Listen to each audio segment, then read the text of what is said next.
Hi, and thank you for watching this video abstract about our paper Thinking Through Heterogeneous Infrastructure Configurations, published in Urban Studies with several of my colleagues noted here on the title screen. So we want to start off with an idea that many of you are surely quite familiar with, even if not familiar with the term. This is what most of us think of as when we hear the term infrastructure, the modern infrastructure ideal. This idea articulated in splintering urbanism, that infrastructure is networked, that it goes across the city, that it's the same across the city, and often connected to each other through pipes, through wires, often with a strong state overlooking, sometimes controlling, running, organizing this infrastructure. So we know that this ideal exists in many different places. It was part of the colonial encounter and spread along with it, but was never really fully fulfilled, this idea of universal infrastructure anywhere.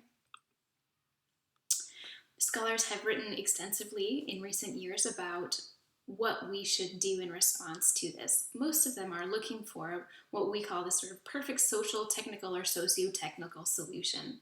We have many different arguments, literatures abound around whether we should have private infrastructure, public-private community, community entrepreneurs, or community owns, who should own the infrastructure, who should run it. There's also, particularly in this sort of engineering design field, the search for these perfect artifacts. What's the right design for the right toilet that will work in all of these different places? In urban studies, particularly critical urban studies in the global south, there's a different stream of literature that's also working to understand infrastructure that pushes back against the modern infrastructure ideal in a different way. It says, in focusing on this modernist ideal, we ignore the way that most people in the global south are getting their services. And that what we need to do is study these alternative, informal is the term that many use, although we've pushed back against that term in many different directions. We need to understand how that other type of infrastructure works. What we're suggesting in this paper is that we might think differently about how these different infrastructures work. So we propose what we frame as an analytical agenda and a set of normative questions. We certainly don't have the answers to either of these. This is meant as a framing paper. And I'll point to both the analytical questions and some of the normative questions that come. So analytically, one of the key contributions that we are trying to make in this paper is to think instead of systems with a single logic that everything is supposed to fall through, but also not that infrastructure is these individual, this is my toilet, this is this toilet, but that there's connections between these. So the idea of configurations is meant to draw us beyond looking at the single toilet when we look at informal infrastructure. So our project is in Kampala, and the example that I talk through in this paper the most is sanitation, but we believe that this concept has utility beyond sanitation towards other types of infrastructure as well. But here we find this modernist vision. Good sanitation is a flush toilet connected through the pipes to the sewers. It exists both in terms of the actual pipes in some parts of the city, but this vision is pervasive throughout planners in the city and the state. There's also sort of a second tier version that you might think of also as fitting this infrastructure ideal, that if you don't have a flush toilet, you have a pit latrine. Again, it's uniform. The idea is that there's a one-size-fits-all approach that everyone can have, that works for everyone, and that services the whole city. What researchers have pointed out, and increasingly emphatically, these do work sometimes, but not for everyone and not for all people. So we might ask some analytical questions. How do people access and navigate the diversity of sanitation options over time and across spaces? We're increasingly interested as well in this question of how we're reworking the city away from this modernist ideal and towards something else, this other thing that we emphasize as heterogeneous configurations.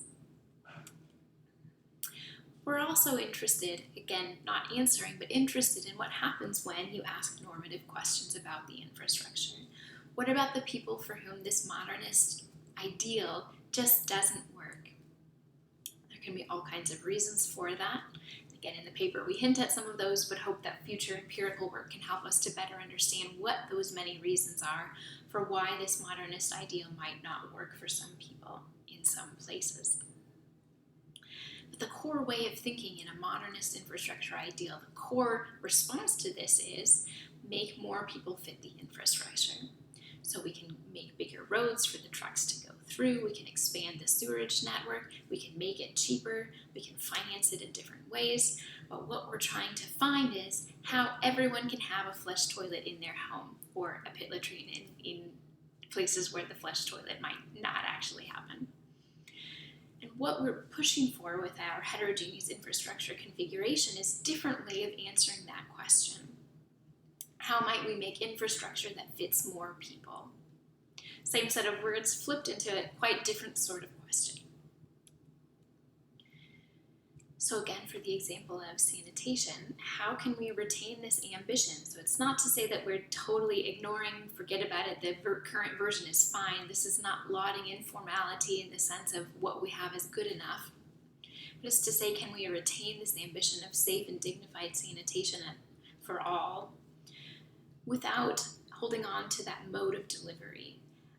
Potentially, again, I emphasize it's a question, potentially this idea of uniform, universal, modern sewerage networks is one we might let go of. So in conclusion, this paper is really meant to be a conversation starter as a framework for future research, which we're working on and hope to have more empirics in the future to speak to to answer some of the questions that we're raising here. And our work is falling into both of these categories of analytically, how do we understand these configurations as configurations where one part influences the other, as well as normatively, what happens when we ask a different question about how we provide infrastructure. Who does it work for? How does it work for them? And we also suggest that if we rework our thinking about what infrastructure is able to do, we tend to think of it as something that is able to provide certainty and regularity, and in many contexts it has. But if we think about places where uncertainty and disruption are the norm and may not be surmountable, at least anywhere in the near-term future, if disruption and uncertainty are inherent to the infrastructures we're talking about, how might heterogeneity reduce or redistribute risks and power? So those are questions we ask. We don't have the answers to. We are interested in more data to help us understand how these different things work.